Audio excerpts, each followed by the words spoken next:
क्या आपने कभी सुना है कि ताजमहल में रात के समय कुछ अजीब होता है? चलिए जानते हैं नीरज की इस भूतिया ताजमहल की रोमांचक यात्रा में। लेकिन ध्यान रहे, यहाँ सब कुछ वैसा नहीं है जैसा दिखता है। नीरज ने एक परछाई देखी जो ताजमहल के भीतर किसी भूत का संकेत दे रही थी। क्या नीरज इस भूत से सामना कर पाएगा या फिर यह सिर्फ उसकी कल्पना है? पूरी कहानी जानने के लिए वीडियो देखें। यह कहानी एक छोटे लड़के नीरज की है। नीरज और उसके दोस्त छुट्टियों में ताजमहल घूमने आते हैं। रात के समय वे ताजमहल के बाहर खड़े होकर उसकी सुंदरता निहार रहे होते हैं। तभी नीरज को लगता है कि उसने किसी साए को ताजमहल के भीतर जाते देखा। उसका साहस उसे वहां जाने के लिए प्रेरित करता है। नीरज धीरे धीरे ताजमहल के अंदर प्रवेश करता है। उसकी हर कदम के साथ हल्की गूंज होती है। उसकी हरकतों से वातावरण और भी रहस्यमय हो जाता है। अचानक उसे एक पुरानी घड़ी की टिक टिक सुनाई देती है जो शायद सैकड़ों साल पुरानी थी। अचानक नीरज के सामने एक विशाल भूतिया छाया प्रकट होती है। उसकी घबराहट बढ़ जाती है, लेकिन वह अपने दोस्तों को बुलाने की जगह उस छाया के पीछे जाने का फैसला करता है। टॉर्च की हल्की रोशनी में वह उस छाया का पीछा करता है।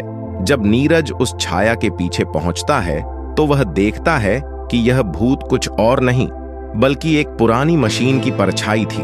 उसकी हंसी छूट जाती है।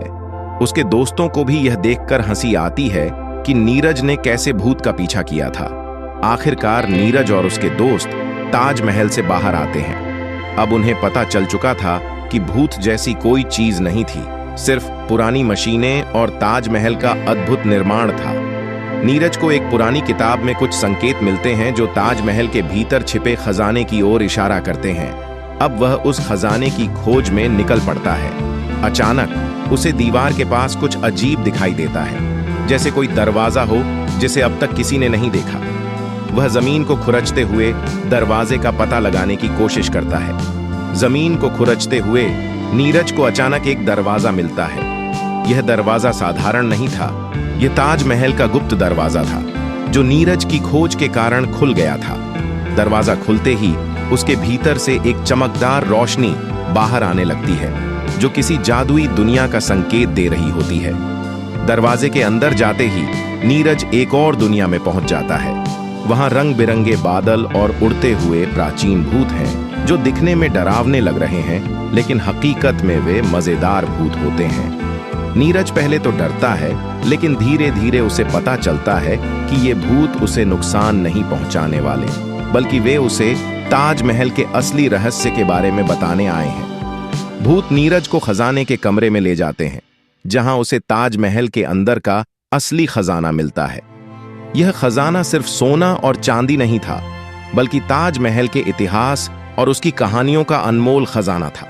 नीरज हंसता है और कहता है, मैंने ताजमहल का असली खजाना खोज लिया है। खजाने की खोज के बाद नीरज और उसके दोस्त ताजमहल से बाहर निकलते हैं। उन्होंने ताजमहल के भीतर का असली रहस्य जान लिया था और अब वे इस अद्भुत यात्रा को यादों में संजोते हुए घर की ओर लौट रहे हैं। वे सब मुस्कुराते हुए ताजमहल की ओर एक आखिरी नजर डालते हैं और एक नई यात्रा की उम्मीद में आगे बढ़ते हैं।